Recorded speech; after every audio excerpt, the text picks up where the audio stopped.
Bien, y empezamos con la presentación. Bueno, hola a todos y todas, bienvenidos y bienvenidas a la última de las 4 conferencias previas a las jornadas de investigación y prospectiva 2020 de la FICH. Este año las jornadas forman parte de la agenda de actividades del 50 aniversario de la facultad. Durante esta tarde disertará el doctor Roberto Candal, licenciado en Ciencias Químicas y doctor de la Universidad de Buenos Aires en Química Inorgánica. Realizó estudios postdoctorales en el Water Chemistry Laboratory de la Universidad de Wisconsin, Estados Unidos, es profesor asociado de la Universidad Nacional de San Martín e investigador principal del CONICET.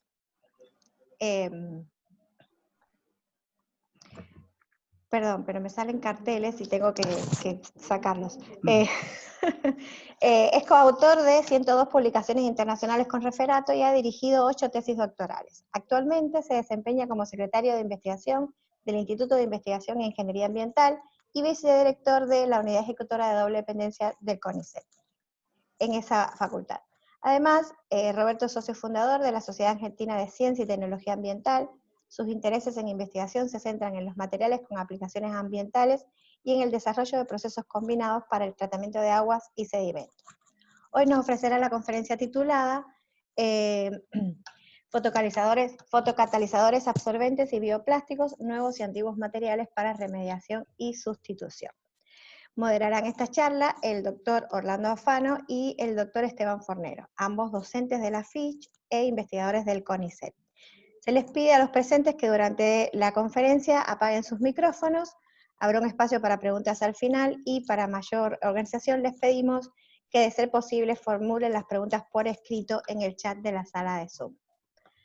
Entonces, Roberto, te cedo la palabra, puedes comenzar cuando estés listo. Bien, muchísimas gracias, doctora Carrasco. Es realmente un gustazo y un honor para mí compartir estas jornadas con ustedes. Muchísimas gracias por la invitación y voy a proceder a compartir mi presentación. A ver si se ve. A ver. No. Bueno, aparentemente está, ¿no? Bien, gracias.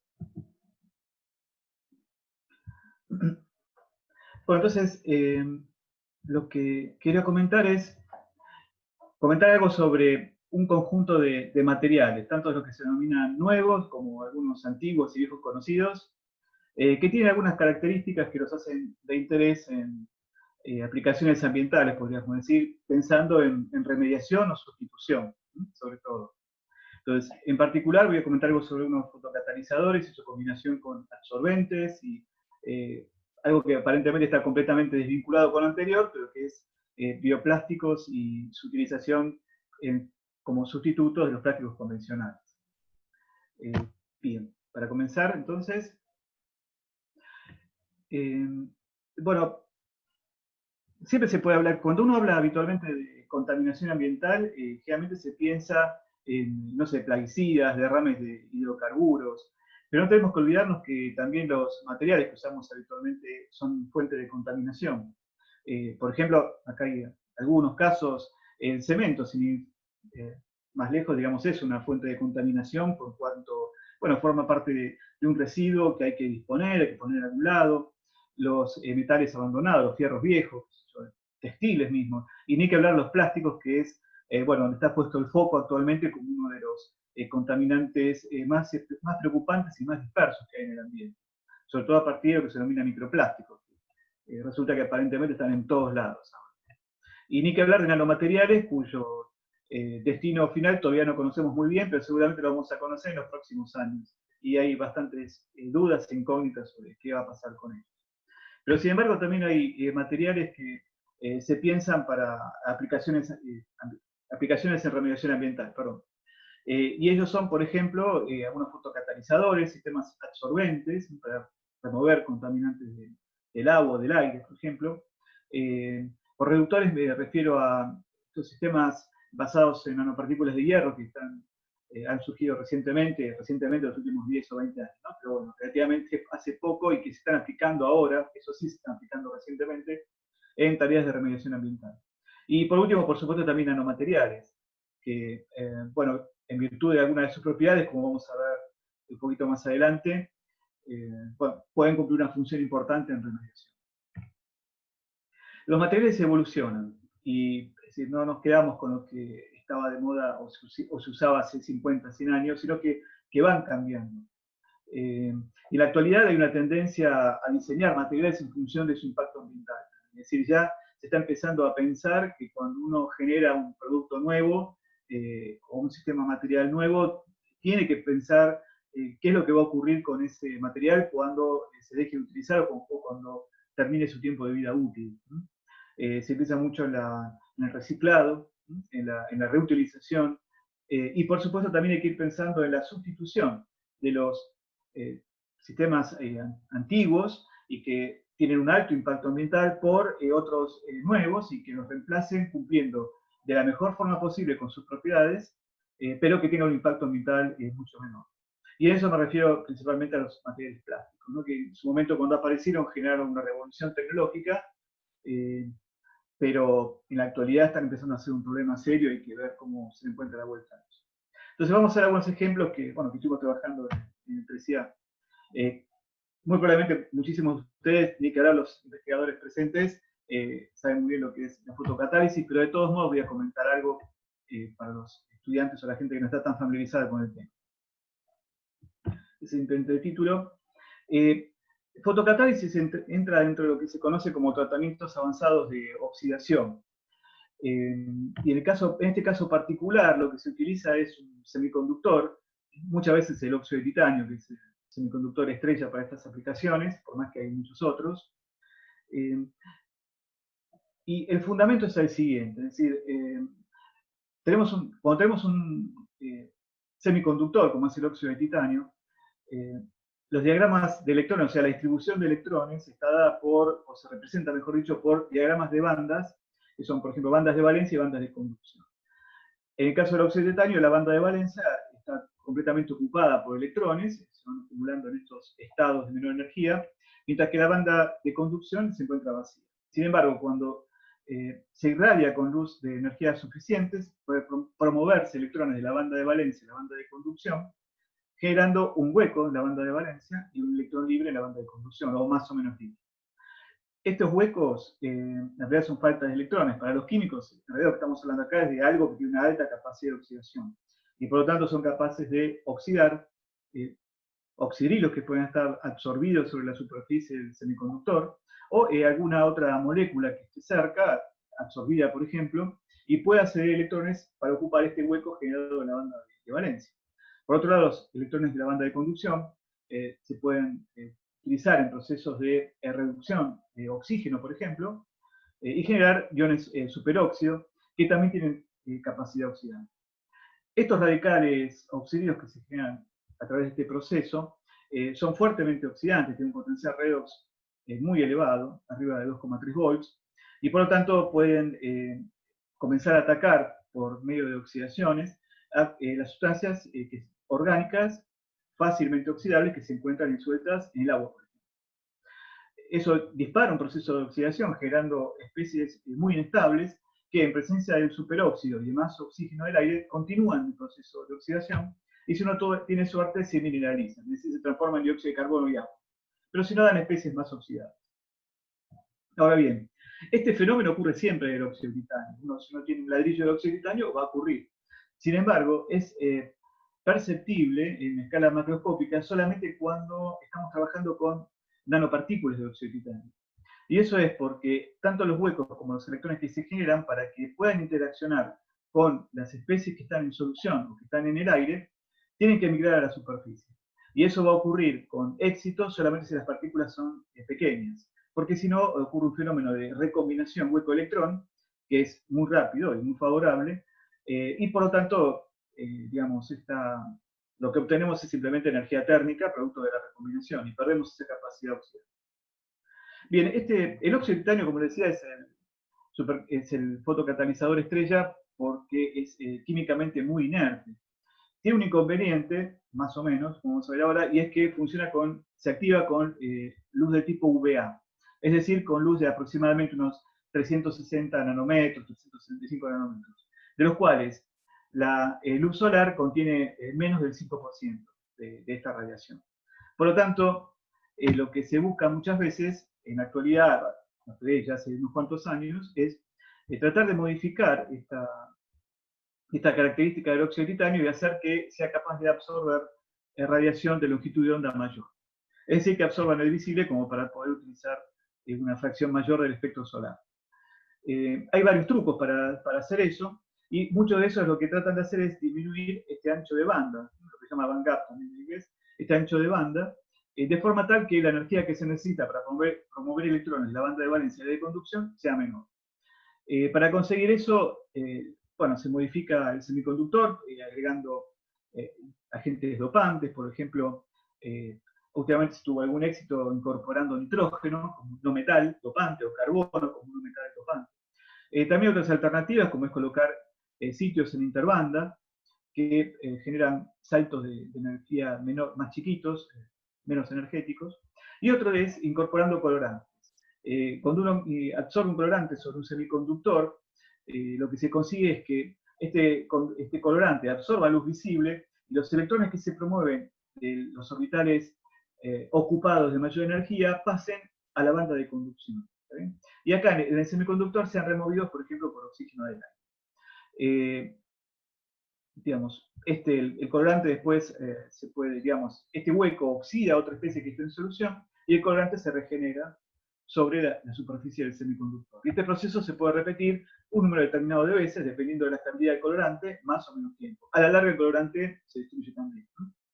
Bueno, estas son algunas de las estrategias. Nosotros estuvimos haciendo algo con, probando la modificación del óxido de titanio con nitrógeno. Fíjense, este es un óxido de titanio convencional, bien blanquito, y este es el dopado con nitrógeno, que es un amarillo bastante lindo, bastante intenso.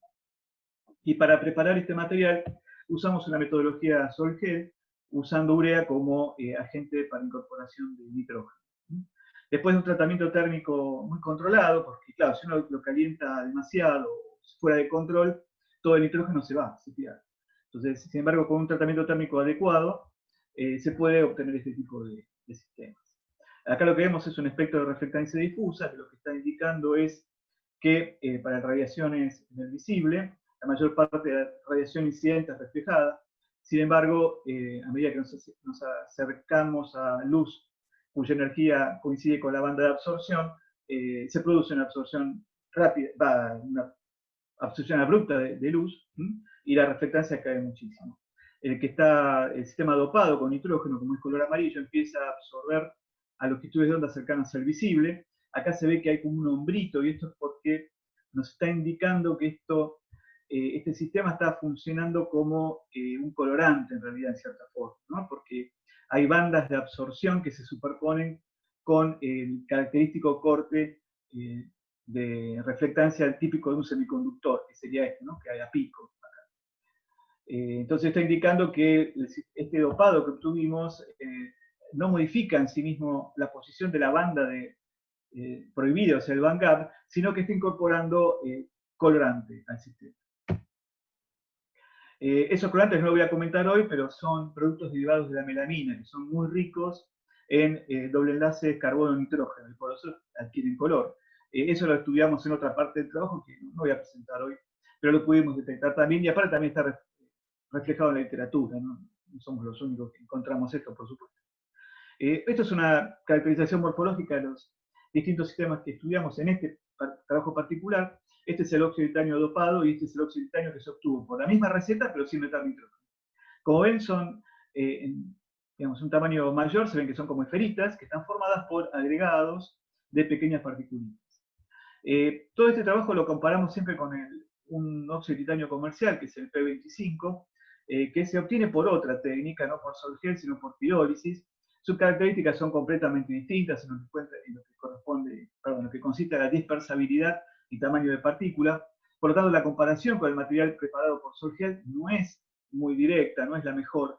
Pero sin embargo, como es una referencia internacional, bueno, para comparar donde uno está parado se utiliza. Como estos simplemente son caracterizaciones estructurales, lo que se ve es que el óxido de titanio que sintetizamos por Sol-Gel es anatasa pura, mientras que el que está dopado tiene una cierta componente de rutilo, y el P25, bueno, como ya se sabe, tiene 20% rutilo y un 80% de anatasa, que son las dos variantes cristalinas del óxido de titanio. Nosotros para estudiar la eficiencia de estos catalizadores y para ver cuál es el efecto de la fuente de luz, en particular sobre los intermediarios de oxidación que se forman, es decir, queríamos ver, en otras palabras, si iluminando con luz UV o con luz azul, el tipo de intermediarios que se obtenían era el mismo, si había algún cambio, dependiendo del fotocatalizador y dependiendo de la longitud de onda. Y como contaminante modelo usamos ácido salicílico. Y eso es porque sus condiciones de degradación son bastante bien conocidas. Entonces, bueno, eso ayuda a poder interpretar lo que está ocurriendo. Usamos un reactorcito de laboratorio tipo batch, esos son experimentos de laboratorio. Acá lo que se ve son algunos, un estudio cinético trabajando con una concentración 20 micromolar de ácido salicílico o 100 micromolar de ácido salicílico. Los puntos negros corresponden a iluminación de luz azul a través de LED. Los puntos blancos es iluminación a través de UVA con tubos fluorescentes.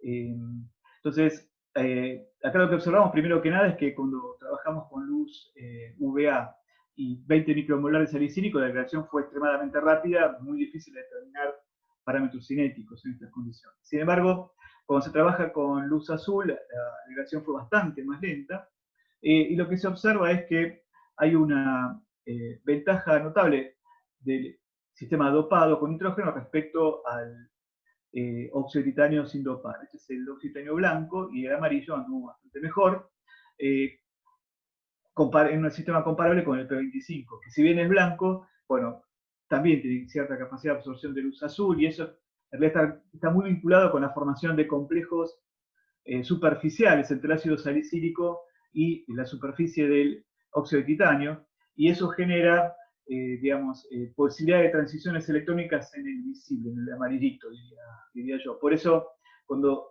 uno usa P25, también hay un poco de absorción de luz azul, y eso permitiría explicar esta degradación. Cuando se trabaja con 100 micromolar, vemos que ahí tenemos que recurrir, en condiciones, los trabajos con luz azul fueron muy lentos, y eso permitió, sin embargo, con luz UV fueron un poco más rápidos, y se permitió sacar algunos parámetros cinéticos, como se observa acá, que es una forma de cuantificar esta diferente actividad de estos fotocatalizadores. Lo que vemos, por ejemplo, bueno, que la constante de velocidad de primer orden para el óxido de titanio amarillo es ligeramente mayor que para el óxido de titanio blanco, cuando se ilumina con luz azul, ¿no? Pero lo que a nosotros nos interesaba mucho era determinar los subproductos de oxidación frente a estas condiciones.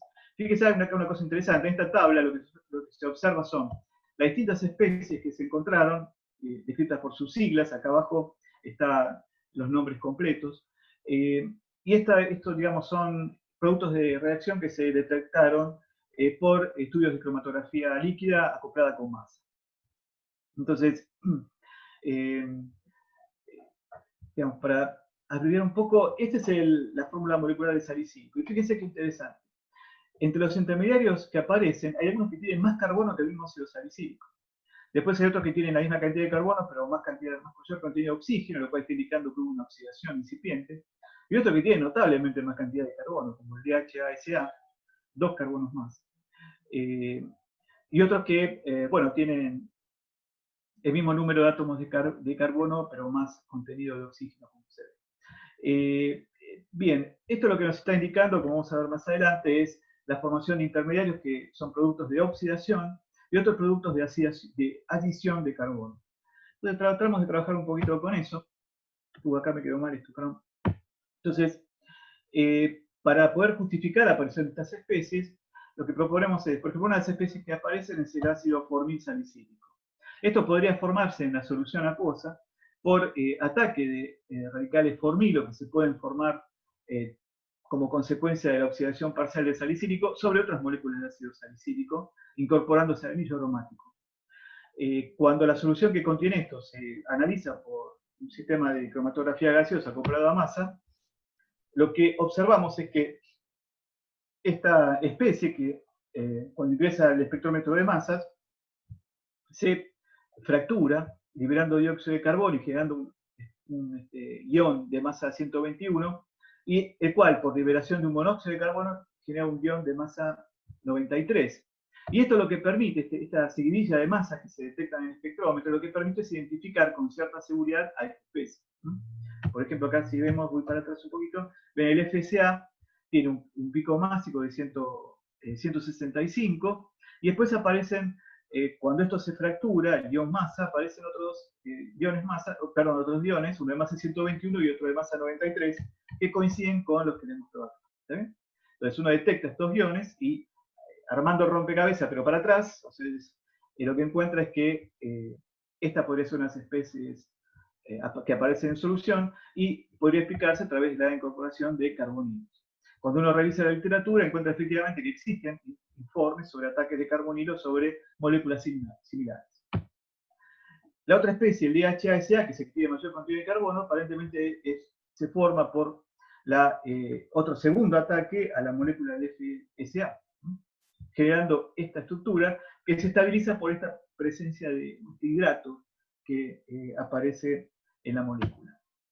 Nuevamente, para identificar esto recurrimos a masa, y esta especie genera por descomposición, en el espectro por pérdida de dióxido de carbono, por pérdida de agua, dos iones, los cuales a su vez se pueden separar en la cámara de iones, y volver a analizar si esto se colecta, se vuelve a fracturar, y genera iones, nuevos iones, que corresponden a la pérdida de monóxido de carbono, dióxido de carbono, monóxido y dióxido de carbono, y que explica la existencia de esta especie, que se obtiene por pérdida de agua del anillo.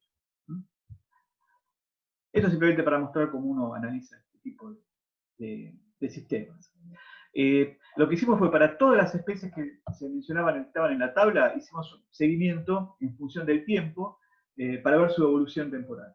Entonces, fíjense, acá lo que se observa es que en el caso del DHASA, que es la mayor masa molecular que encontramos, fíjense cómo evoluciona con el tiempo. En el caso cuando usó P25, que era con radiación ultravioleta, que fue el más eficiente de todos, se obtuvo un máximo un cierto tiempo de radiación y después desapareció del sistema.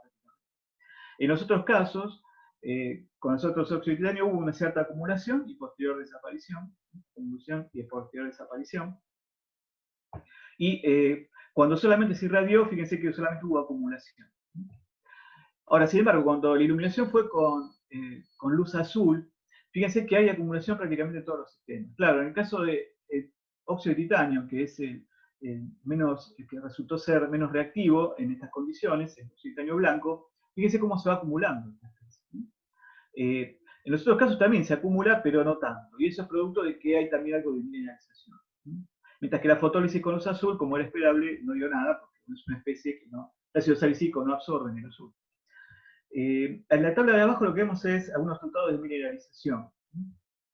Y acá lo que se observa es que en el caso del óxido de titanio amarillo, cuando se iluminó con luz azul, hubo una cierta mineralización, lo cual explicaría en parte, digamos, que el DHSA se acumula, pero no tanto, porque después se descompone y se va desapareciendo. En el caso del óxido de titanio blanco, con luz azul, fíjense, prácticamente no hubo mineralización. En el caso del P25 hubo mineralización ligera también de luz azul. Es cierto, lo que nos está mostrando es que en realidad, en lo que respecta a mineralización, el fenómeno de modificar el color del óxido de titanio funciona bastante bien, porque, por lo menos con luz azul, lo hace casi tan efectivo como el P25. Este gráfico lo que muestra es la concentración normalizada de cada una de las especies que mostré en la tabla y su evolución en el tiempo. Entonces, simplemente acá lo que uno puede observar, lo más interesante, es que los puntos blancos que corresponden a las especies que tienen mayor contenido de carbono son más ricas a tiempos cortos de radiación, mientras que después desaparecen.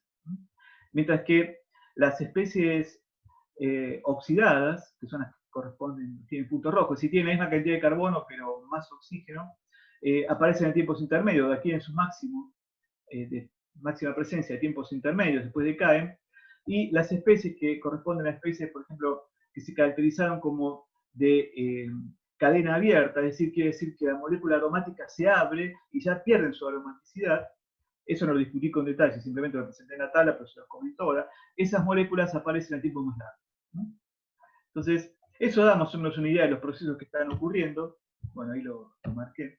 Y lo que permite es hacer un esquema de este tipo, en el cual nos permite decir que digamos, la degradación de ácido salicílico en estas condiciones ocurre por un plazo de carbonilación, por un lado, en el cual aumenta el número de carbonos, que después la molécula se hace muy inestable y desaparece, rompiéndose en pedacitos más chiquitos, que son ácidos carboxílicos y dióxido de carbono, y otro proceso de hidroxilación, en el cual se va incorporando anoxidrilos a las moléculas, generando ácidos salicílicos hidroxilados, y algunos de estos subproductos dependen del tipo de radiación. Por ejemplo, el catecol, que es un producto típico de la oxidación del ácido salicílico en un proceso fotocatalítico, cuando se irradia con luz azul, no aparece.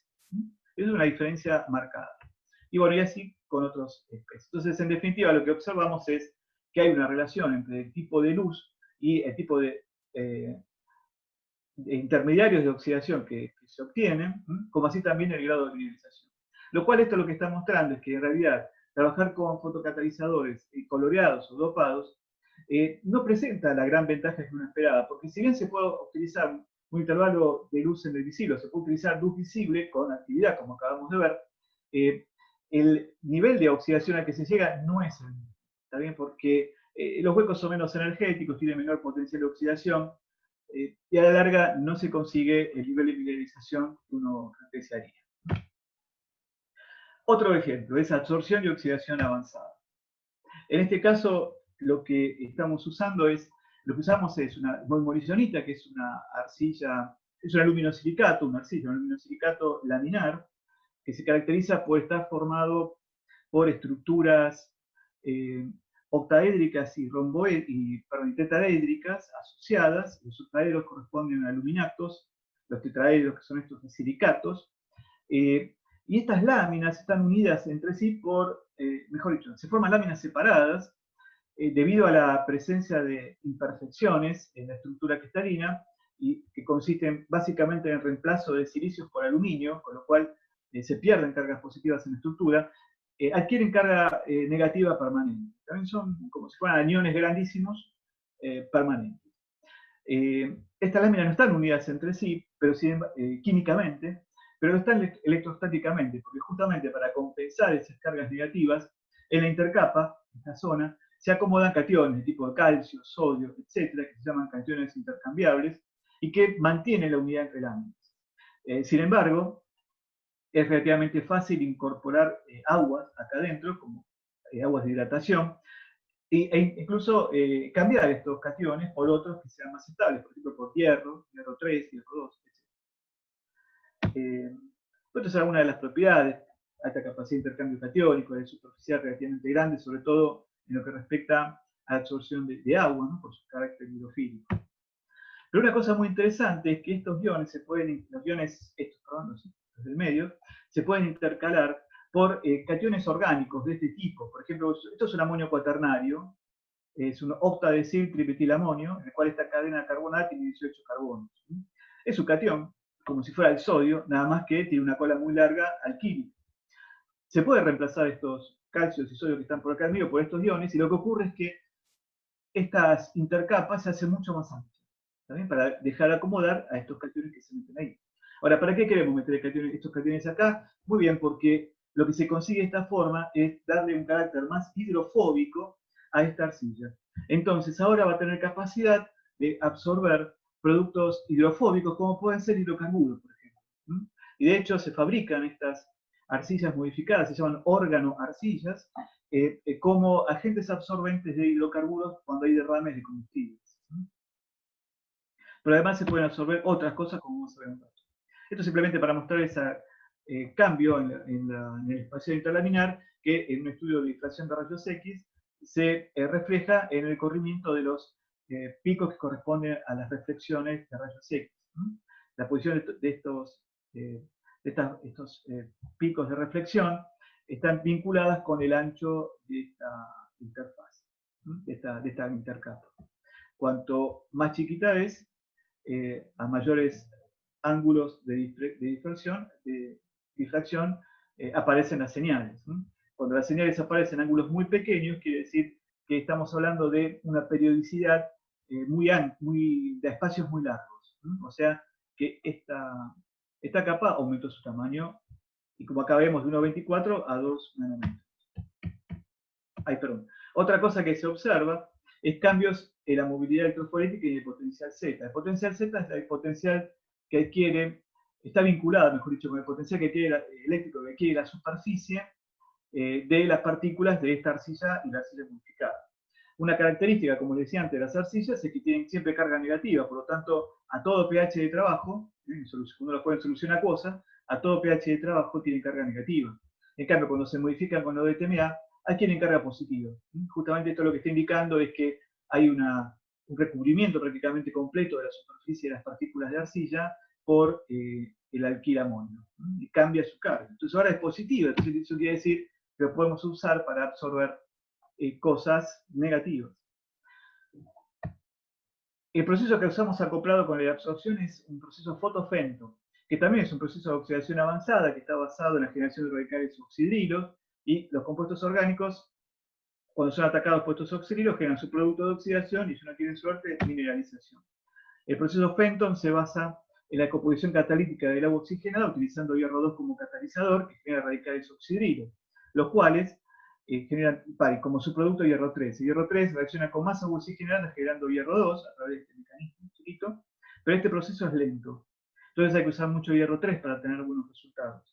Si uno utiliza un proceso fotofenton, lo que consigue es, a través de la descomposición fotoquímica de los hidroxocomplejos de hierro 3, que generan radicales oxidrilos y hierro 2, y que es un proceso rápido, se consigue acelerar la formación de hierro 2 nuevamente y agilizar todo este proceso catalítico que ahora sería fotocatalítico en cierta forma.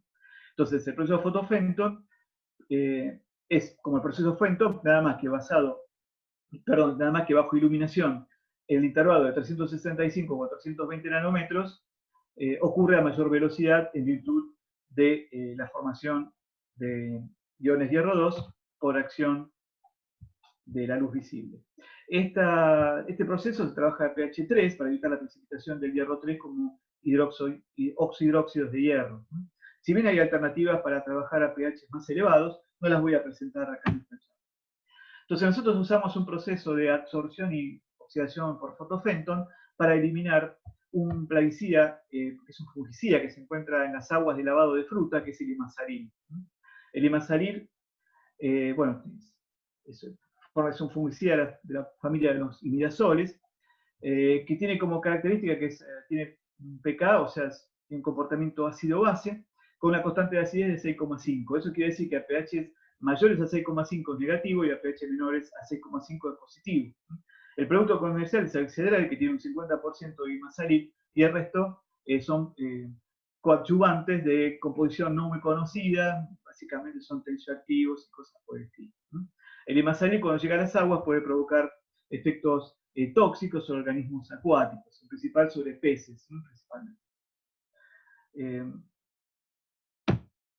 Entonces, una característica que tiene el imazalil es que cuando se absorbe bastante bien sobre arcillas. Acá vemos un conjunto de isotermas de absorción en el cual se absorbe imazalil sobre órgano arcilla, la que les comentaba recién, o la arcilla convencional.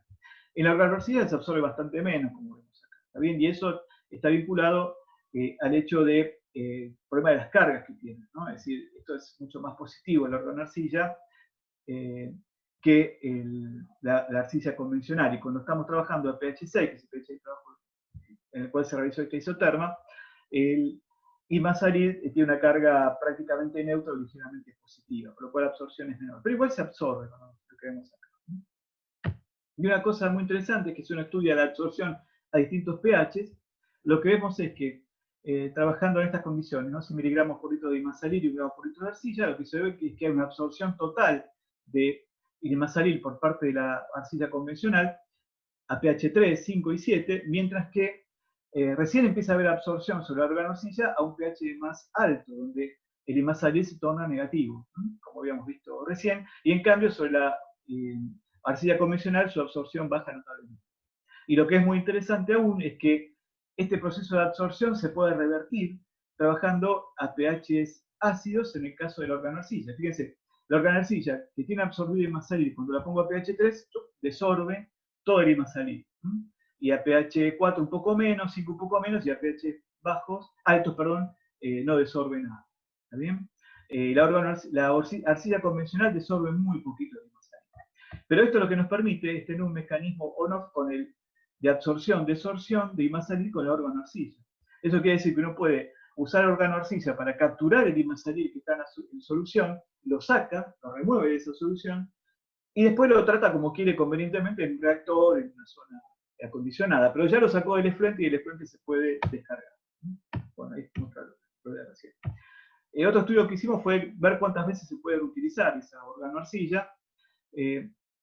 Acá es un experimento de absorción nuevamente, con distintas, trabajando con 1 gramo por litro de la arcilla o de la organoarcilla.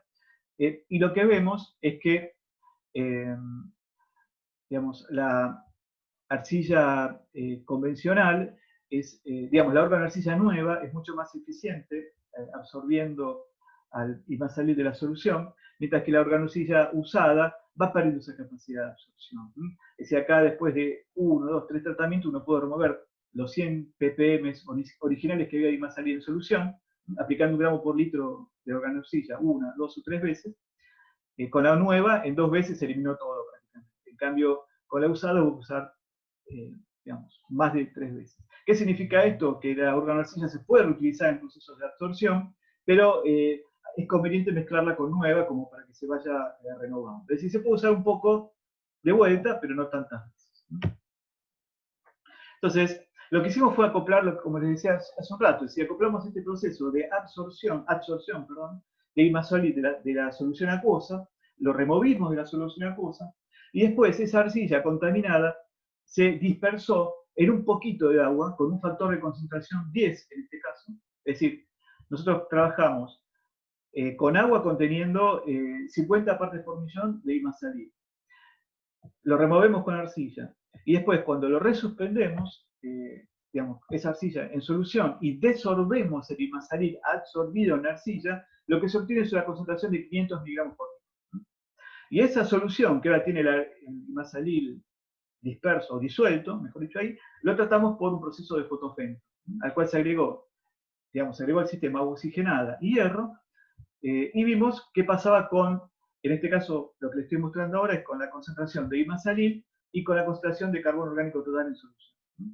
Entonces, como vemos acá, la concentración de imasalí, en virtud del tratamiento fotofento que aplicamos, disminuyó con el tiempo hasta desaparecer completamente el imasalí, mientras que el carbono orgánico en solución, consecuencia del imasalí y los coadyuvantes que se liberaban a la solución, prácticamente no desapareció. Esto está hablando de un proceso de oxidación, pero no de mineralización. El agua oxigenada se consumió, pero con cierta lentitud. Ahora, en un experimento similar, lo que hicimos fue desorber el imasalí, pero filtrar o centrifugar y remover la arcilla. Entonces, lo único que quedó en solución fue el imasalí y sus coayudantes, a los cuales se aplicó el proceso fotofento. Entonces, fíjense cómo, primero que nada, el imasalí desapareció a una velocidad considerablemente mayor, se consumió agua oxigenada mucho más rápidamente, acá se agregó otro pulso de agua oxigenada, y ahí sí, con el segundo pulso de agua oxigenada lo que se consiguió fue empezar el proceso de mineralización. Entonces estos resultados, estos son una serie de resultados para mostrar los experimentos en controles. Lo que se observa es que si no se aplica el proceso fotofento, por sí no hay disminución de la concentración de imasalí. Acá se observa un poco de disminución, en un caso en el cual se usó iluminación ultravioleta en presencia de hierro 3, y bueno, ya vimos que se forman radicales subcirilos en presencia de hierro 3 y aquí luz UV. Por eso acá hay un poquito de degradación de imasalí, pero nada que ver comparado con el caso anterior.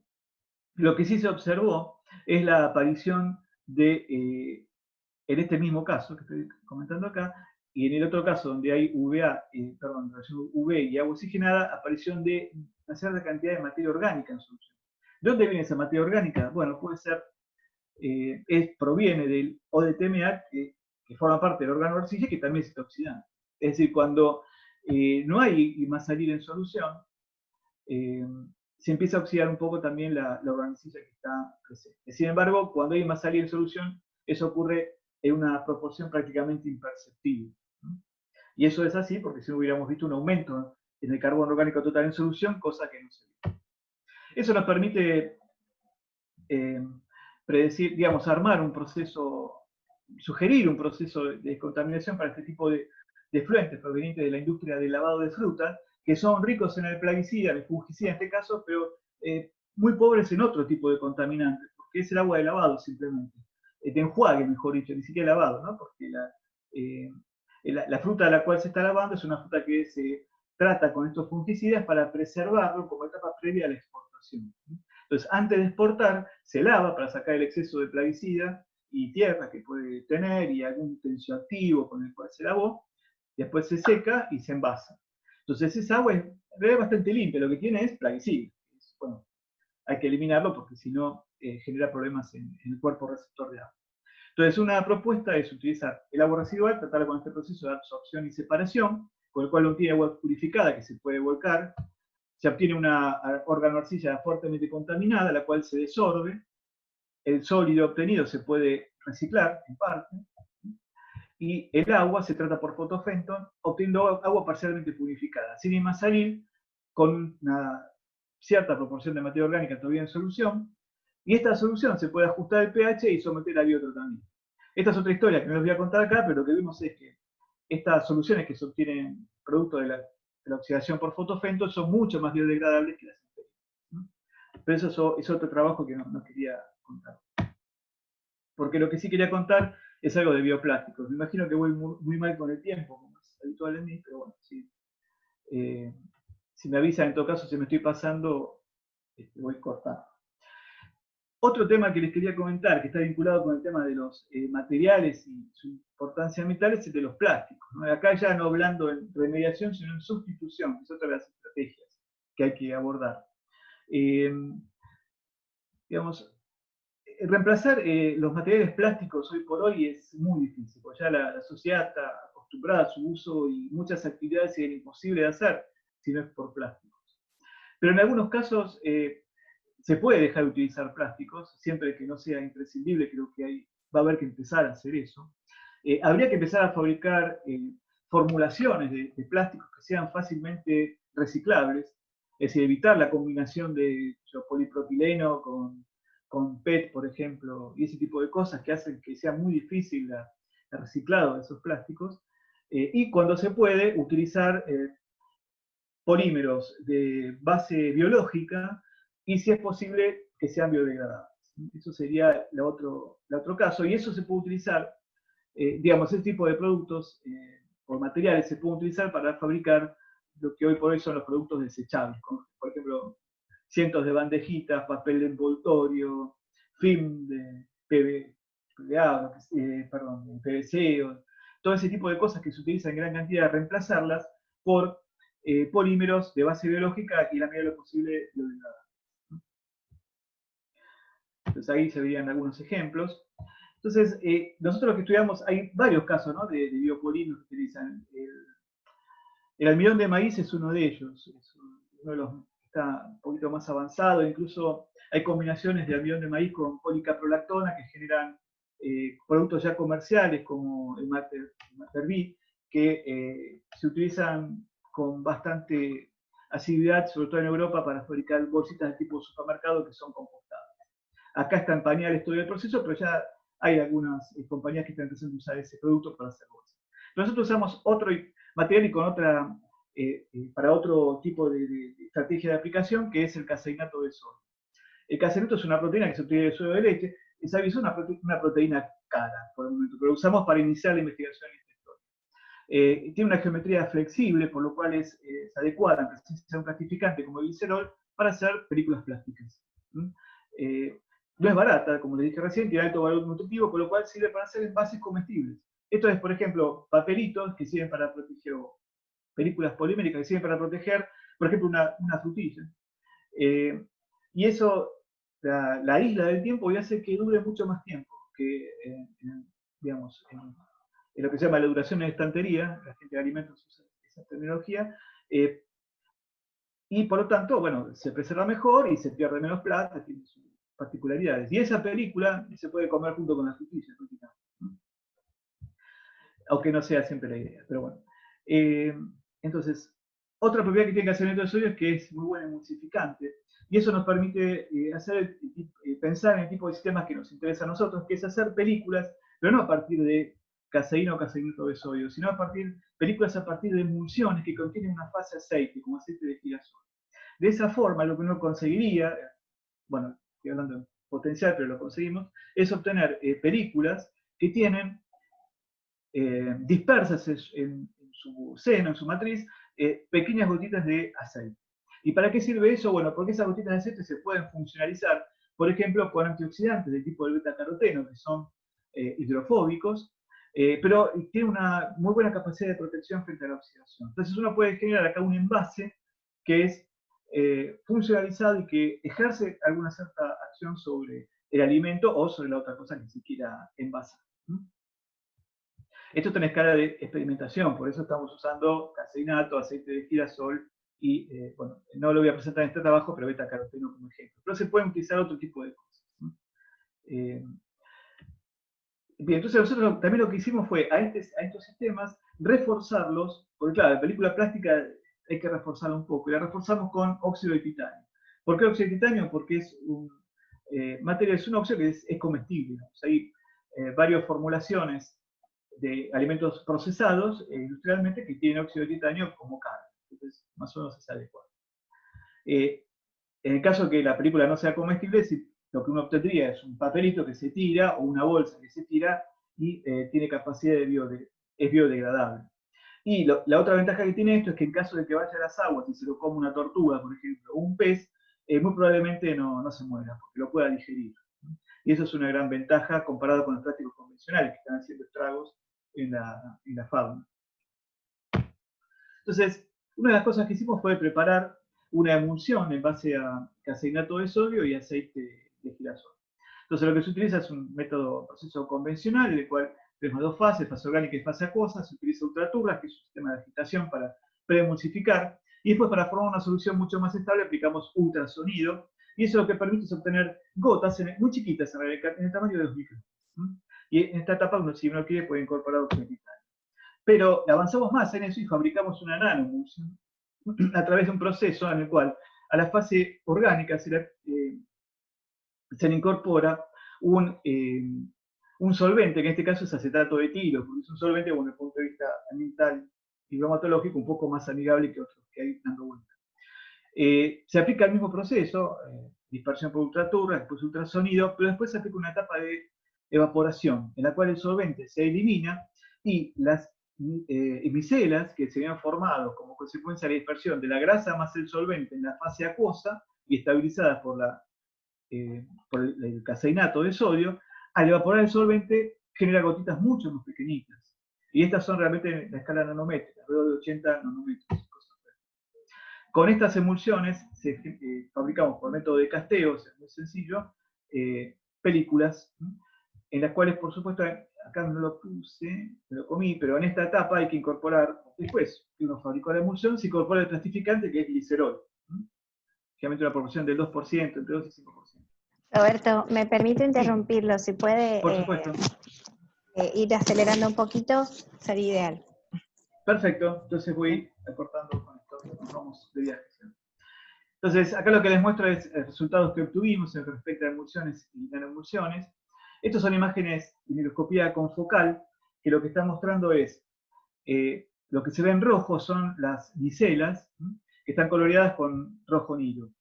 Las emulsiones convencionales se observan estas partículas porque son grandes realmente, pero en las nanoemulsiones se ve todo rojo, y eso es porque escapa al tamaño de resolución del microscopio. Acá lo que vemos es el aspecto que tiene una nanoemulsión y una emulsión convencional, y esto es un estudio de tamaño de partículas, en el cual lo que vemos es que las nanoemulsiones rondan los 80 nanómetros, que dentro de lo que es el trabajo con emulsiones, y más en este tipo de emulsiones, es lo que realmente se considera nanométrico.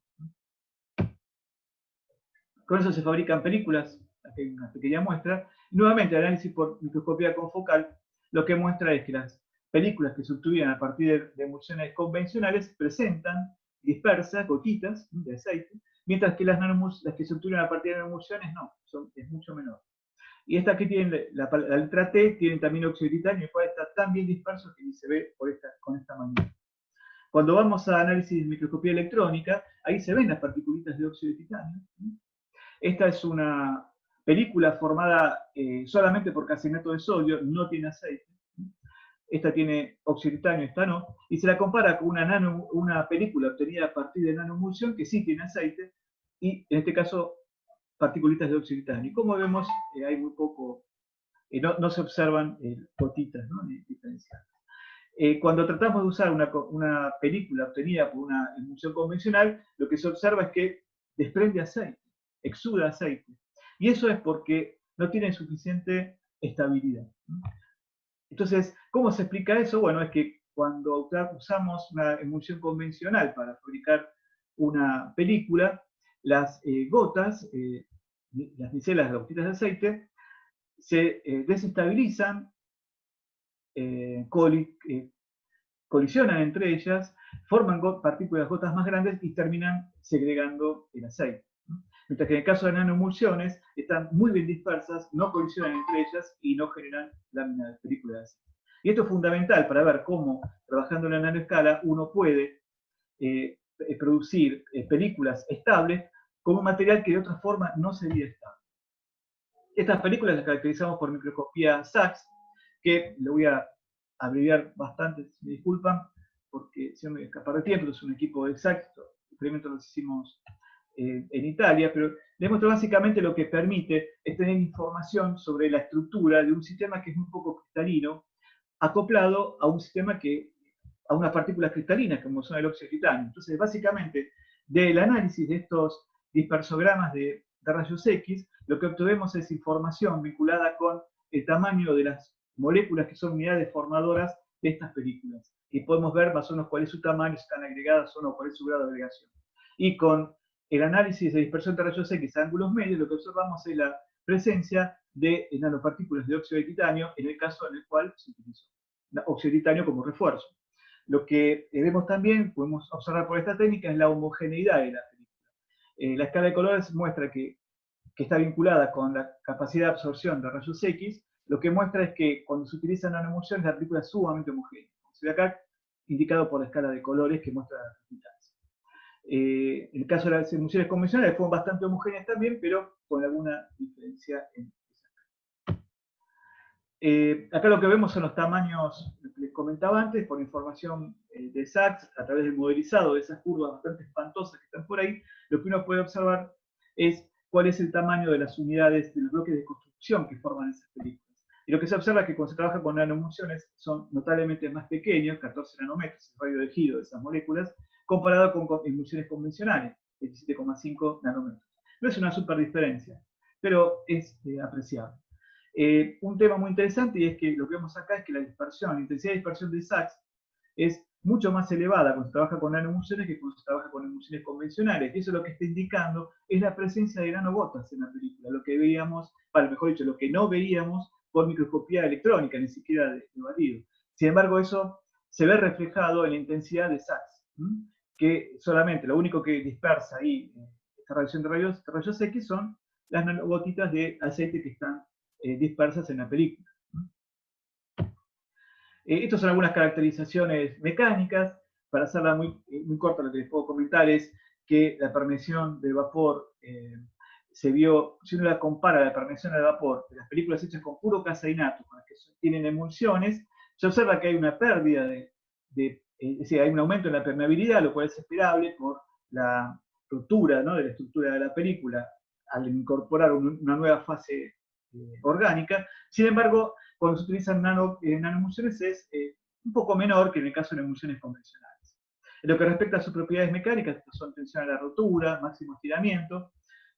Simplemente lo que se observa es un poco lo esperado, que por ejemplo cuando se coloca, digamos, pone una nueva fase, una fase oleosa en la película, hay una pérdida de la capacidad de estiramiento, la cual, sin embargo, cuando se trabaja con emulsiones es un poquito mejor, menos estiramiento.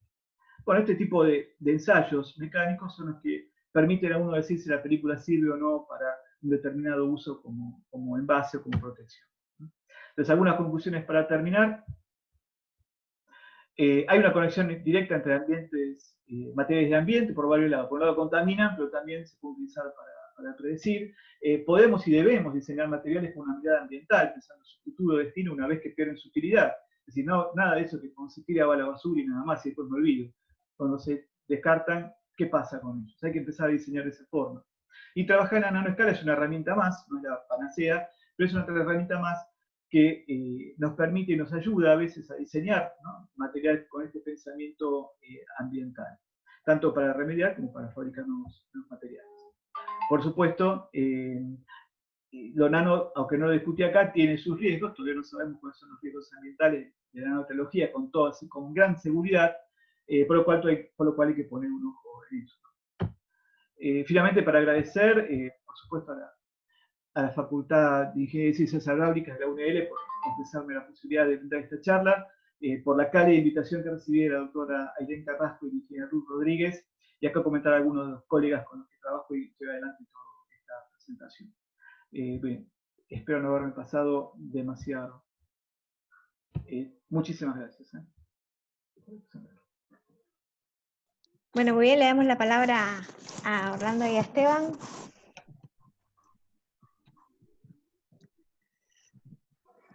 Bueno, Orlando, ¿quiere empezar usted? Sí, estaba habilitando el micrófono. Bueno, en primer lugar, bienvenido Roberto a estas jornadas de la FICH.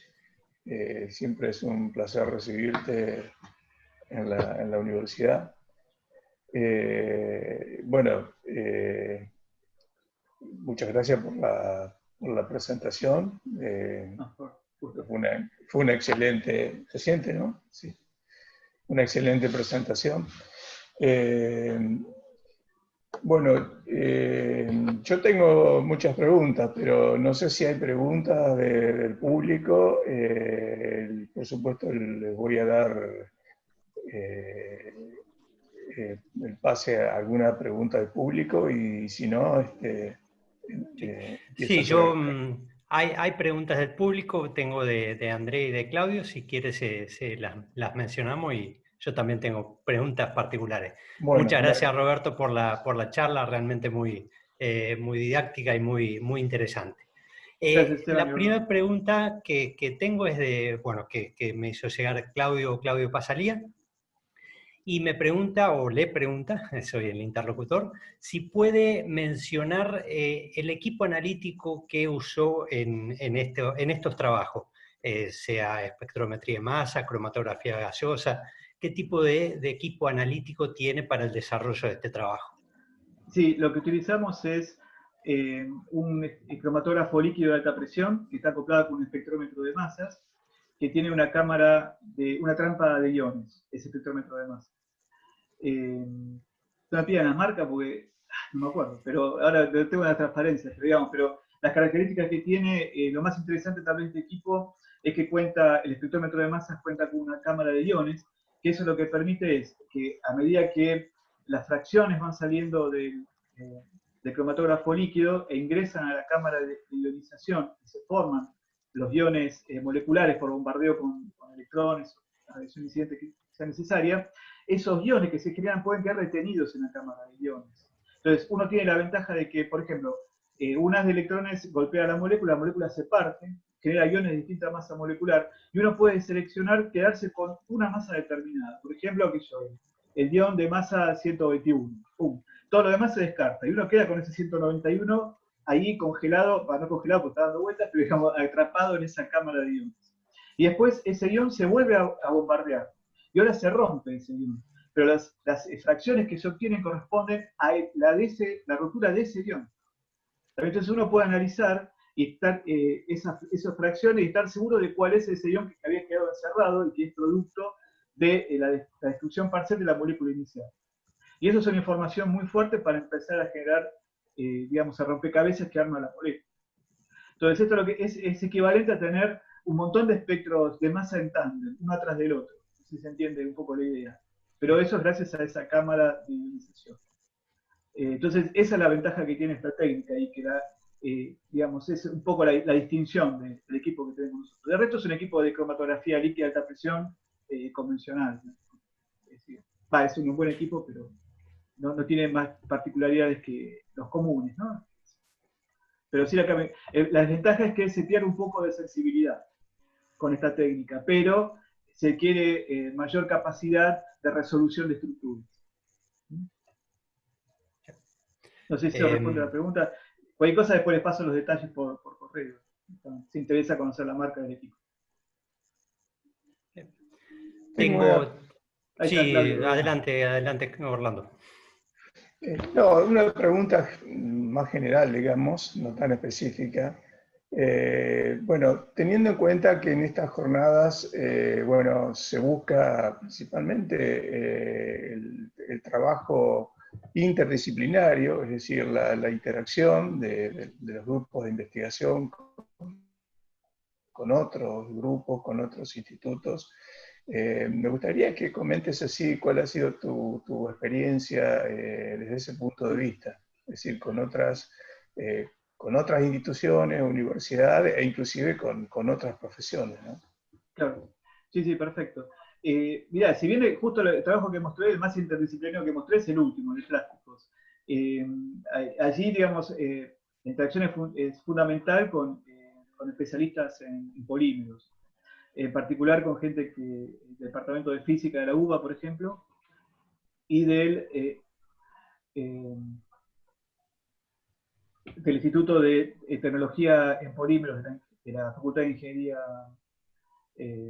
de la UBA, perdón, sería el nombre, con los cuales desarrollamos todo digamos, tanto la emulsión, digamos, para fabricar películas, y con los, digamos, analizar el análisis de propiedades mecánicas. Es decir, fíjense, yo estoy trabajando en el Instituto de Ingeniería Ambiental, nosotros no tenemos ninguna máquina, ningún equipo para determinar propiedades mecánicas de polímeros en el instituto nuestro. Entonces, eso lo hacemos con el otro equipo, que es especialista en determinar el otro equipo de trabajo, ¿no? Que son especialistas en propiedades mecánicas de polímeros. Entonces, después, lo que respecta a la fabricación de emulsiones, bueno, eso lo trabajamos con la gente del Instituto de Nanotecnología de Polímeros, que son grupos que son especialistas en emulsiones alimenticias. Entonces, bueno, entre los tres armamos todo un grupo que es capaz de trabajar con distintas técnicas y distintas metodologías.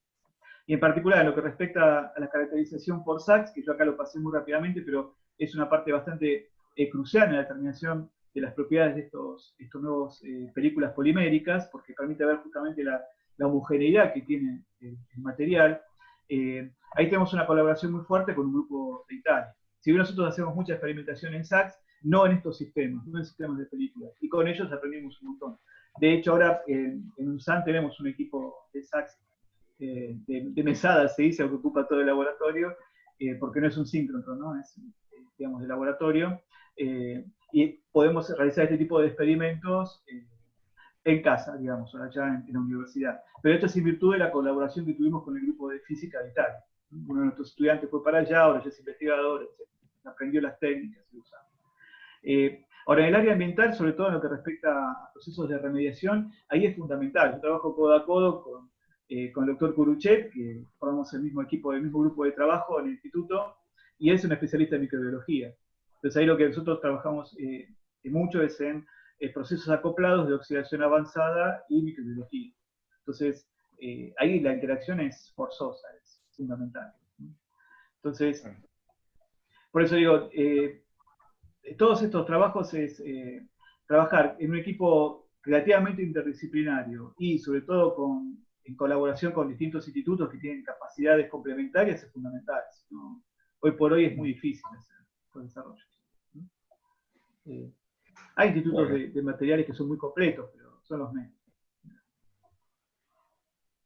Esteban, si querés. Bien, sí, relacionado con el último tema, Andrea Gómez me preguntaba si, o pregunta si conoce qué tan avanzado están los estudios de bioplástico como para su uso, aplicación industrial o comercial.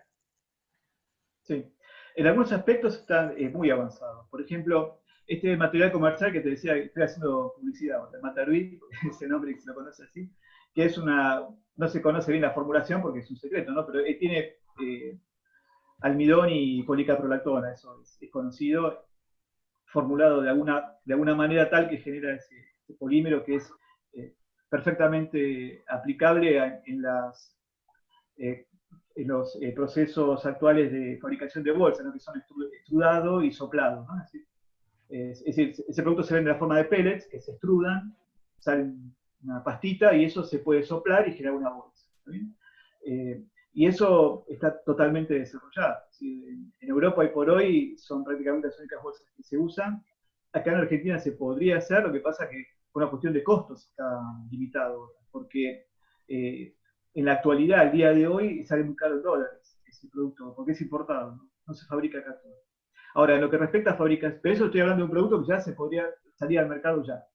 En lo que respecta a fabricación local, acá en Argentina está muy avanzado todo aquello que está vinculado con almidón, y almidón modificado para fabricación de plásticos, para bolsas, para envases.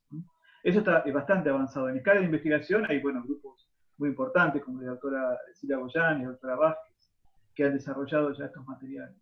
Y están trabajando con empresas para la fabricación comercial. Sin embargo, todavía no son muy comunes en el mercado. Después hay empresas más pequeñas que están empezando a usar como otros biopolímeros, por ejemplo, derivados de cáscaras, productos, para hacer materiales platos, descartables, ese tipo de cosas. Son completamente hechos con un biopolímero. Hay pequeñas empresas que están empezando a moverse en esa dirección. Después, en lo que respecta a materiales un poco más rígidos, como por ejemplo para hacer cubiertos descartables, bueno, ahí ya el uso del poliláctico es perfecto, ya es totalmente aceptado. El problema es el costo, si es caro. Pero si uno quiere, se consiguen.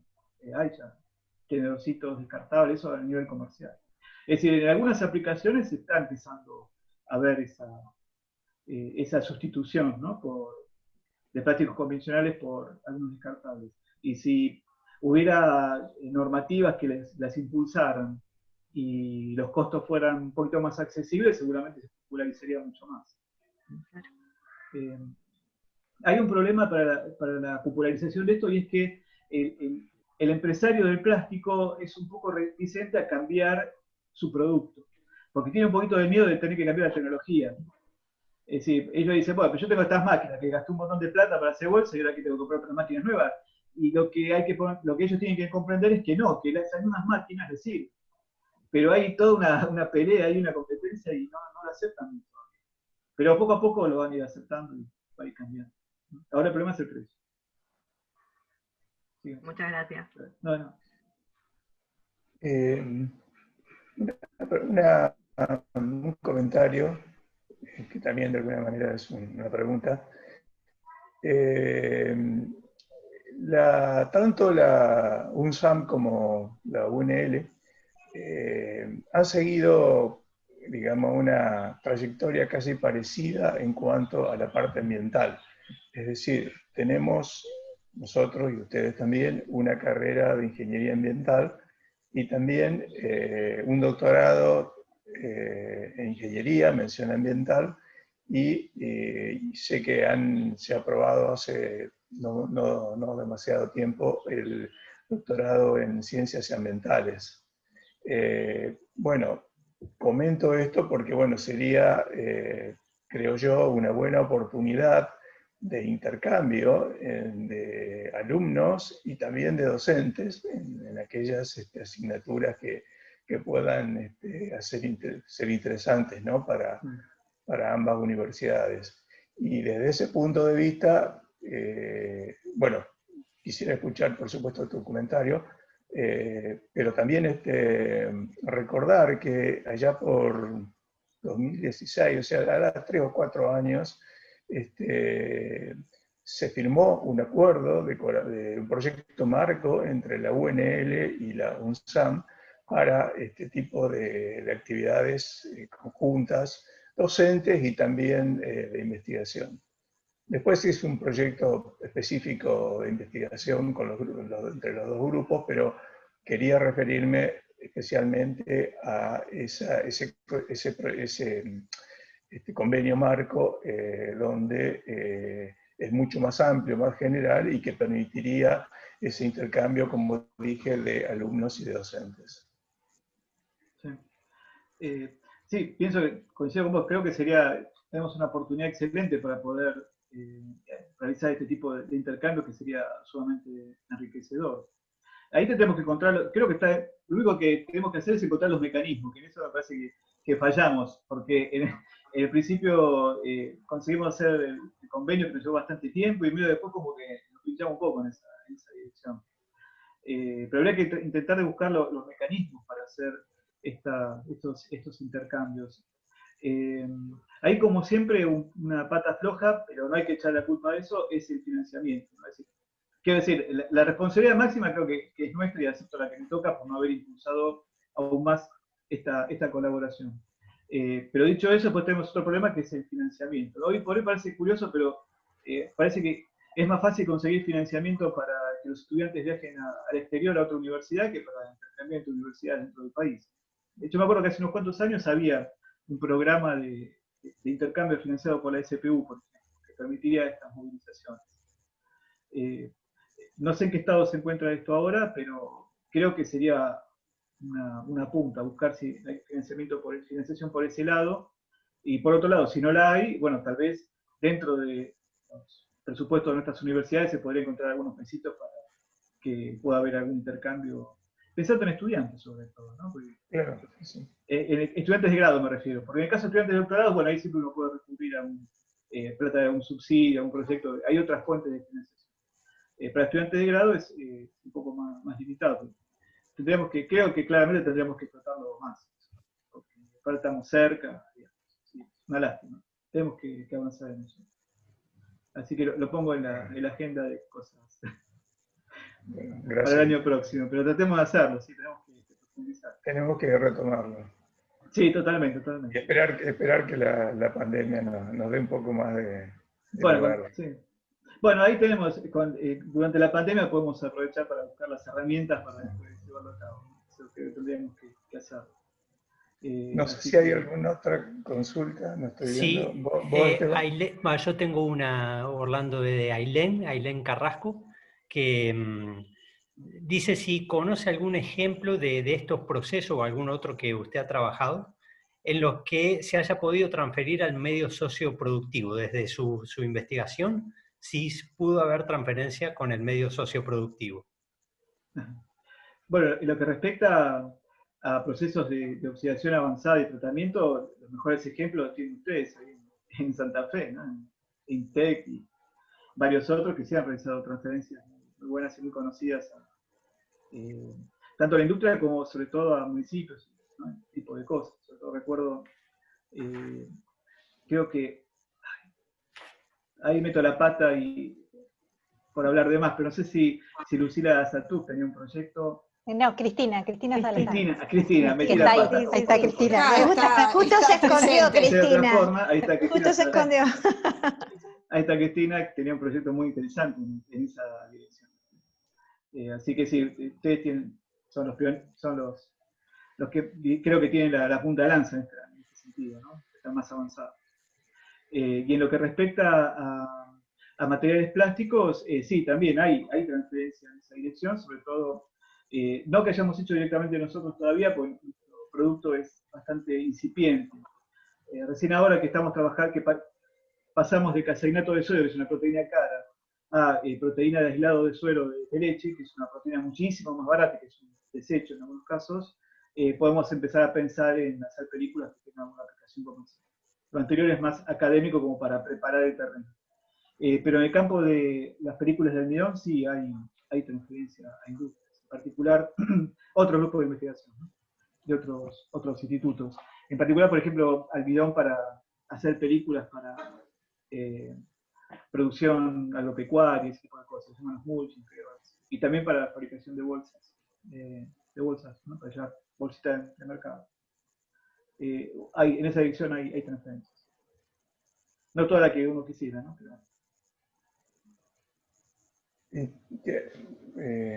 ¿Tenés algo más, Esteban? Tengo una pregunta mía, si quiere hacer Orlando, o yo puedo hacer, bueno, como te quieras. Hago una pregunta más. Algo que obviamente está vinculado con la fotocatálisis y un poco quería tener tu opinión. Pensando en, digamos, en años futuros o en la evolución que pueda sufrir el tema, se da la situación de que así como la fotocatálisis surge con la idea en su momento de generar hidrógeno, ¿no?, a partir del agua y el sol, cuando se vio que eso, digamos, tenía muy poca eficiencia, se derivó unos años después en las aplicaciones de fotooxidación, que son las que conocemos para degradar contaminantes, principalmente orgánicos. Pero yo me he encontrado en particular, así en reuniones, congresos, de que hay una gran cantidad ahora de nuevo, de proyectos más orientados a la generación de hidrógeno, utilizando diferentes tipos de catalizadores, distintos dopajes, es decir, siempre buscando lograr o aumentar esa eficiencia de la reacción que, como dije, en sus orígenes era muy baja y parecería que ahora ha retomado bastante impulso. No sé si tenés alguna información con respecto a esa línea de investigación, con respecto insisto, a la fabricación de combustibles, como en este caso. Sí, sí. Sí, digamos, habría una tendencia actual a volver a lo que fue el origen de la fotocatálisis, la producción de hidrógeno, sobre todo. Pero hasta lo que yo vi hasta ahora, los trabajos que tuve oportunidad de leer hasta el momento, aún la eficiencia sigue siendo bastante baja, como para que adquiera propiedades comerciales. Pero es cierto que se está volcando otra vez en esa dirección. También se están utilizando ahora otros semiconductores, más que el óxido de titanio, que aparentemente, intrínsecamente, su rendimiento es bastante bajo. Hay gente que está trabajando con perovskitas, ese tipo de cosas. Lo cual, nuevamente, todo eso está muy vinculado con el precio de los combustibles, ¿no? Si el precio del combustible sube mucho, que fue lo que pasó un par de años atrás, o menos siquiera, ya perdí la noción. Ahí empieza a aumentar rápidamente la investigación en fabricación y generación de hidrógeno por fotocatálisis o generación de fotoquímica. En cuanto el precio del petróleo baja, chao, ya otra vez dejó de fabricarse, de investigarse para la producción de hidrógeno. No estoy sumamente al tanto de eso. La verdad que le perdí un poco la pista a la fabricación de hidrógeno a partir de procesos fotocatalíticos, pero sí sé que hay un mayor número de publicaciones. Y lo que se están explorando es, aparte del óxido de titanio, otras alternativas, otros productores. Pero sí, con óxido de titanio, una cosa que me pareció interesante también es que se está empezando a utilizar utilizar nada, ¿no? A proponer y hacer investigación como sumidero de dióxido de carbono. Es decir, trabajando en los aspectos de reducción de dióxido de carbono para generar hidrocarburos. Eso tiene mejor pinta en algunos casos. Por ejemplo, hay unos óxidos de titanio dopados con plata que funcionan bastante bien para reducir dióxido de carbono. Y eso, bueno, no es que se vaya a acabar el problema del dióxido de carbono con fotocatálisis, porque me parece que todavía los rendimientos son muy bajos. Pero es una alternativa para pensar en síntesis. Yo creo que una de las posibilidades que tiene la fotocatálisis hoy por hoy, y que nunca se exploró porque es muy difícil de controlar, es la síntesis. Porque fíjate, por ejemplo, que la síntesis orgánica, ¿no? Es decir, por ejemplo, uno de los casos en los que yo mostré, en los cuales hay incremento de la cadena carbonada por proceso fotocatalítico. Entonces, si uno puede modificar el catalizador y tener algún control sobre eso, bueno, es una herramienta para generar moléculas más grandes. Y es muy barato eso. Entonces, eso es una alternativa que podría tener futuro también en este caso. Y la otra, una de las cosas que estamos experimentando ahora, estamos empezando a experimentar en UNSAM, es la modificación de gases, por ejemplo, la modificación del biogás a través de un proceso fotocatalítico. Es decir, procurar que la conversión de metano y dióxido de carbono en monóxido de carbono e incluso otros hidrocarburos, también alcohol y cosas por el estilo. Entonces, eso le da un valor mayor al producto, más energético por un lado, y aplicable por ejemplo, en celdas de combustible y cosas por el estilo. Ahí creo que la fotocatálisis también podría funcionar, tener un nicho que explorar en esa dirección. No sé, vamos a ver. No sé, Esteban, yo tengo una última pregunta, pero vos tenías algo también para... Sí, mira, y está relacionado un poco con lo que venía comentando Roberto. Cuando nos mostró los resultados de la titania, el óxido de titanio modificado con nitrógeno, nos dijo que, bueno, le faltó un poquito más de mineralización. Y lo que me preguntaba es si tiene expectativa que con otro dopante, carbono o algún otro, pueda alcanzar ese nivel de mineralización que esperado con la titania dopada. Sí. Digamos, tengo esperanza en eso. De hecho, se puede mejorar el rendimiento fotocatalítico con un dopado adecuado. Un poco, tampoco es la panacea, ¿no? Se modifica un poco, pero no con luz visible. Yo ya le perdí la confianza a la luz visible. Para mí no va por ese lado. Porque uno puede tener, digamos, los resultados lo que yo veo, qué sé yo, es que uno puede tener mayor aprovechamiento de la luz visible, mayor aprovechamiento de la luz solar, pero los huecos que se obtienen tienen menor capacidad oxidante, y eso es natural, digamos, va a ocurrir siempre. Y aparentemente si hay menor capacidad, menor potencial redox, por decirlo más correctamente, menor potencial redox, la oxidación es menos importante, entonces no hay forma. Ahora, con ultravioleta sí funciona. Por ejemplo, el P25 anda bastante bien. Claro. Y uno puede mejorarlo eso todavía. Se puede mejorar, por dopado con algunos iones de metales tipo plata y cosas por el estilo. Hay buenos resultados. El mismo óxido de titanio amarillo dopado con nitrógeno, con UV anda bien. Claro. Pero con UV anda bien. Con luz visible. Pero es un problema de energía para mí, ¿no? Más que entonces, el fotocatálisis se puede utilizar. Por ejemplo, si uno tiene... que es un problema que existe, que es cuando uno tiene soluciones contaminadas pero diluidas, que son muy difíciles de tratar por otros procesos. Entonces, ahí la fotocatálisis puede andar. Porque, digamos, tiene buena capacidad de mineralización, digamos, el catalizador no se contamina, no se envenena, mejor dicho, si la concentración es pequeña, y es una alternativa interesante. Para ese tipo de sistema. Ahora, si uno tiene una solución muy concentrada de un contaminante cualquiera, y la fotocatálisis no va a ser el mejor. Ahí fotofento anda mucho mejor, por ejemplo, es mucho más robusto. Pero hay que encontrarle la vuelta. Igual la fotocatálisis para mí igual es muy interesante en lo que respecta a investigación, porque permite trabajar con muchísimas cosas y aprender mucho sobre los sistemas. Y eso también, desde el punto de vista de la investigación, es importante, porque uno aprende sobre los sistemas y después lo puede aplicar en algo que, bueno, que tal vez tenga algún resultado que pueda terminar en un producto. Pero desde el punto de vista de la investigación básica es sumamente interesante. Y confío que con el tiempo se va a poder encontrar la vuelta. Tienen que encontrarse la vuelta por ese lado. Pues es muy robusto. Lástima que no funciona, pero bueno, pero es muy robusto. Muy bien, no, para aire gracias. Anda bien, Ojo, para aire anda bien, no se usa, pero para descontaminación de aire no se usa, quiero decir. No es que no se usa masivamente, pero para descontaminación de aire funciona, para algunas cosas. Eliminación de solventes clorados y ese tipo de cosas, muy bien. Así que ese es el nicho.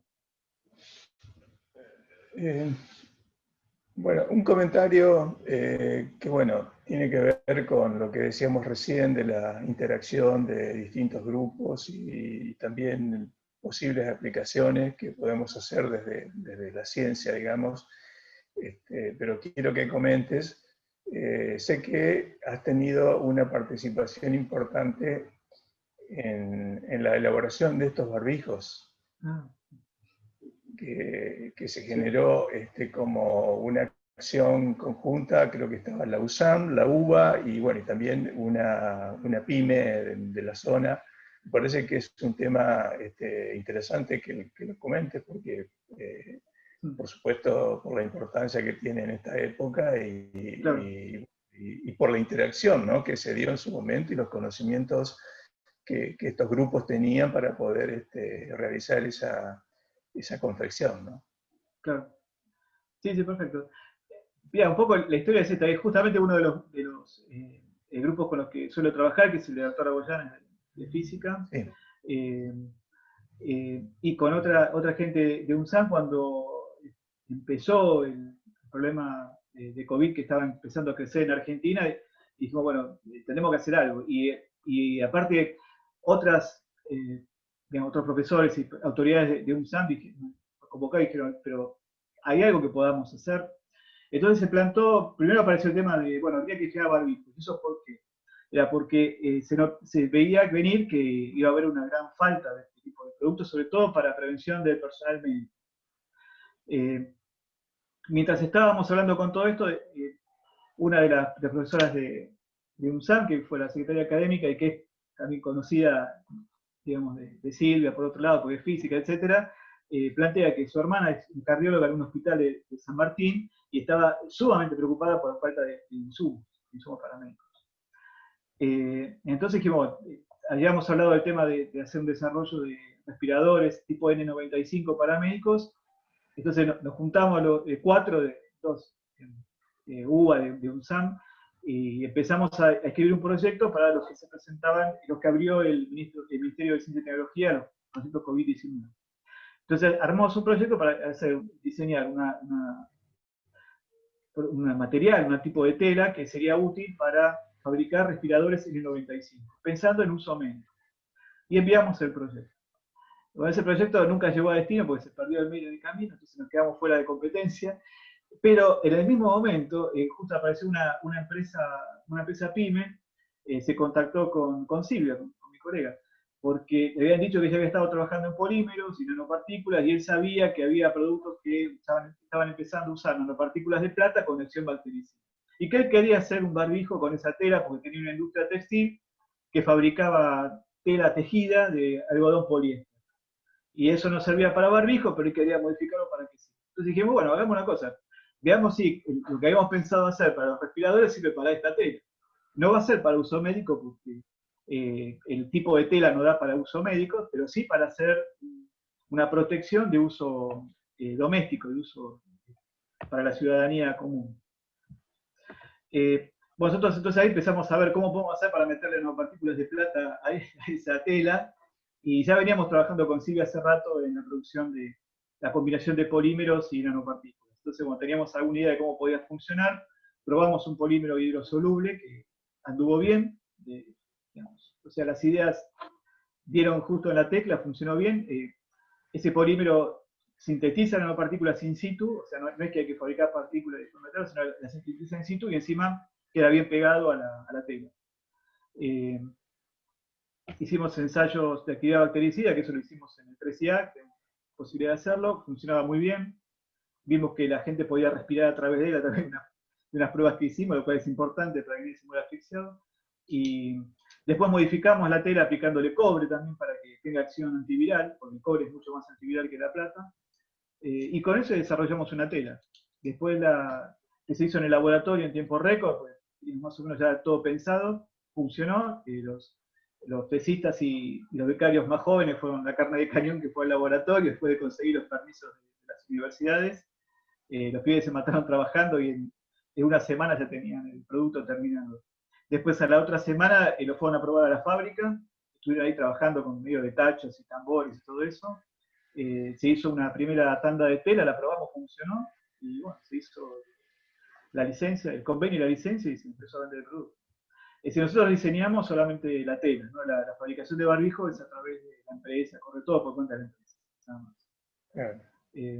Pero fue una experiencia muy interesante porque eso justamente permitió una cosa que siempre uno dice, que hay que tener la maquinaria de investigación funcionando, porque de esa forma cuando surge un problema uno puede encontrar soluciones a mano, y realmente esto lo demostró, porque si bien el producto es un producto muy sencillo, ¿no? Esto no es la vacuna contra el COVID, es una tela que sirve para hacer un barbijo, hay que poner la perspectiva correcta, digamos. Pero de todos modos es un producto que no estaba antes, y en 2 meses pudo estar directamente en la fabricación, una fabricación en línea, no en planta piloto, fabricación en línea. Y ahora ya se está vendiendo por todos lados, entonces. ¿Y eso por qué? Eso porque había una maquinaria aceitada, si no hubiera sido imposible. Si no hubiéramos tenido que empezar a buscar la bibliografía, a ver cómo era para hacer nanopartículas. Se nos va un año. Entonces, simplemente la moraleja es esa, digamos, conviene tener un sistema aceitado funcionando. Y la otra es que lo que nos muestra esta situación es que todo país tiene que tener un conjunto de desarrollos o de maquinaria funcionando para que en casos críticos pueda salir a la defensa. Porque ahora nos olvidamos, pero no sé si ustedes se acuerdan, en marzo no se conseguía una máscara protectora en ningún lado, es decir, los países se robaban los aviones, no sé si se acuerdan de eso, porque eso no se olvida, ¿no? Los países se robaban los aviones, la situación era crítica. Acá si la parte fuerte de la epidemia no se hubiera atrasado 3 meses como se atrasó, no hubiéramos tenido 30.000, 40.000 muertos, hubiéramos tenido 40.000 muertos hace 3 meses atrás. Simplemente porque los médicos no tenían con qué protegerse. Y digamos, me la contaron una de las personas que forma parte del cuerpo médico, ¿no? Estaban preocupadísimos, no tenían nada para protegerse contra el COVID. Después, bueno, por suerte, en virtud de las inversiones que se hicieron, se consiguieron máscaras y la gente se pudo equipar, pero la situación al principio, en marzo, era de pesadilla. Estaban terriblemente preocupados. Siguen estando ahora, pero por lo menos eso se pudo parar. Pero es muy importante contar con conocimientos y con la posibilidad de fabricar lo que uno necesita en el momento que lo necesita. Ahora estamos tratando de avanzar con los respiradores, porque ahora, bueno, finalmente conseguimos un poco de financiación para hacerlo, y vamos a ver si nos funciona. Este producto no, porque es para algodón, pero para las telas que se usan para los respiradores, que es polipropileno, hay que usar otra formulación, pero también con la misma idea, ¿no? Ver si se puede reforzar con algún agente antiviral para hacerlo más eficiente. Y también lo que queremos es que sean materiales económicos, cosas que se consigan acá. También pensando, ¿no? Nuevamente, tener algo que, bueno, si no hace falta, se compra en el exterior, no hay problema, pero en caso que sea necesario, uno cuente con la materia prima en Argentina para poder fabricar, salir del paso. Entonces, por eso igual estamos tratando de avanzar en ese proyecto. Bueno, tendríamos tiempo para una pregunta más. Sí, ¿tienen comentario final? ¿Alguien del público que quiera decir algo también?